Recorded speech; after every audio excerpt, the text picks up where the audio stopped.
Parecer ocupado é bom para os negócios de maneira geral. Porém, nem sempre somos melhores profissionais por causa disso. Olá, inquietos, boa noite. O tema de hoje, dessa semana, é abundância. É um tema que foi escolhido aqui na sala para que a gente fale e provavelmente vamos levar aqui alguns dias para falar sobre isto. Abundância é um fenômeno social recorrente que surge logo depois de uma revolução midiática, uma revolução de mídia, no nosso caso digital, e permite que o ritmo de todo tipo de inovação seja acelerado.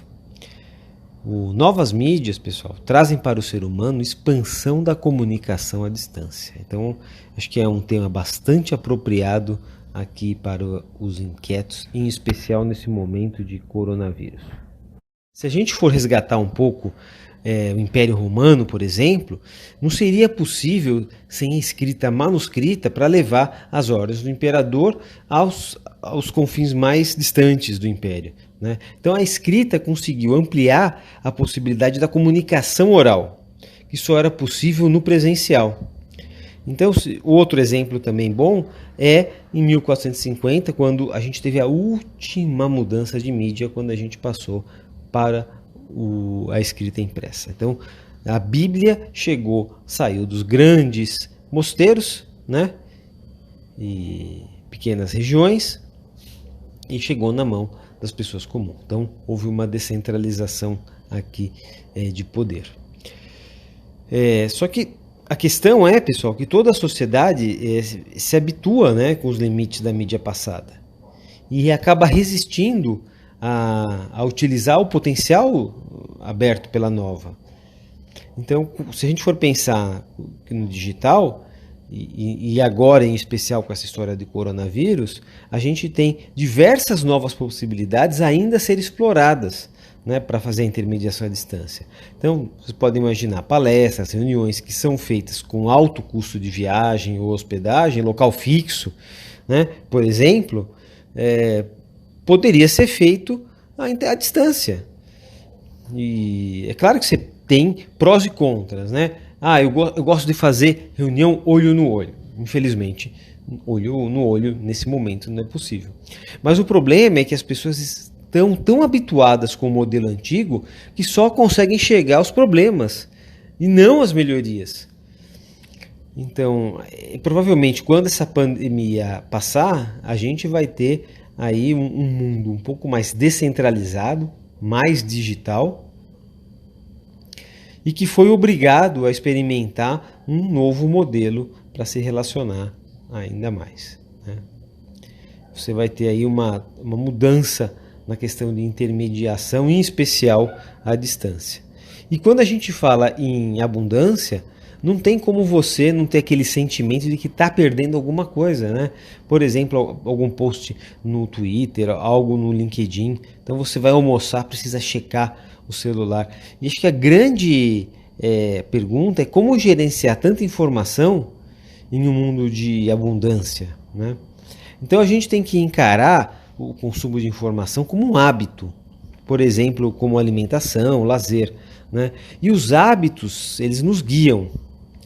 E depois que você incorpora, acaba perdendo a consciência do hábito, né? Então, você nem acaba se dar conta que foi educado ou condicionado naquele hábito.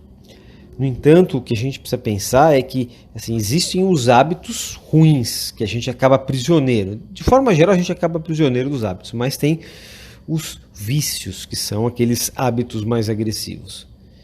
E a gente precisa pensar no seguinte, que a informação é um meio para se chegar a um fim, né?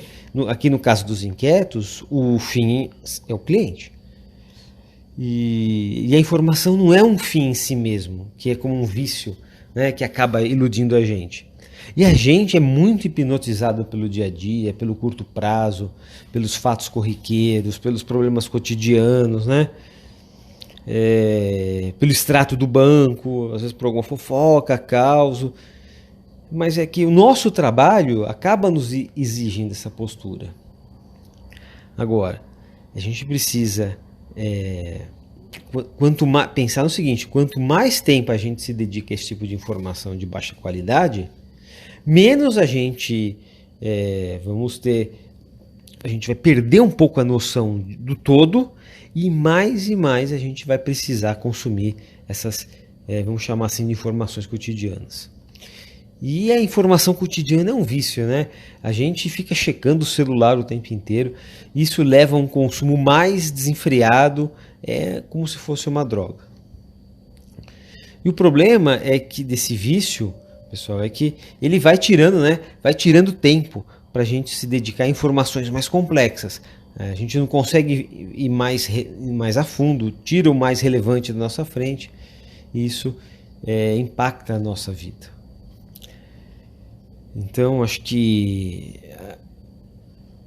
a gente precisa saber escutar no mar de barulhos qual é a grande diferença. E não ter mais informação só por ter. E isso lembra a gente essa história do coronavírus, né? Que a informação da manhã já não serve mais para o passado. Então, como a gente pode consumir menos informação e ter mais resultado? Né? Só assim, pessoal, vai sobrar. Precisa sobrar mais tempo para informação de fundo de mais qualidade. Não tem jeito. Não vai se ter tempo para algo melhor se a gente conseguir ser viciado no pior. E acho que a grande mudança aqui é uma alteração emocional e intelectual das pessoas. Até que a próxima nossa geração considere normal, né? Porque nós fomos criados e treinados num ambiente de escassez. Então, é preciso ter um olhar treinado para poder separar o que é falso, o que não é falso, o que a nova informação se encaixa no quadro mais geral e qual é o quadro geral que a gente vai usar como guia para entender os problemas, né? Qual é a narrativa que a gente vai entender os problemas. Os inquietos, por exemplo, ajudam a gente a entender a vida dos clientes depois do digital. A gente tem aqui alguns conceitos que a gente utiliza, alguma narrativa que ajuda a gente a explicar. Mas no ambiente de escassez que a gente tinha no passado, não era necessário, né? Isso não era necessário. Então, pessoal, acho que para hoje é preciso assim, a gente pensar em como transformar o processo de lidar com esse novo cenário que a gente está vivendo aqui. É interessante que você compartilhe, diga a sua opinião, o que você acha, na sua experiência, como é que você vê esse assunto. Eu desejo uma ótima semana e com muita paz e muita serenidade para todo mundo, que essa crise vai passar. Um forte abraço e até mais.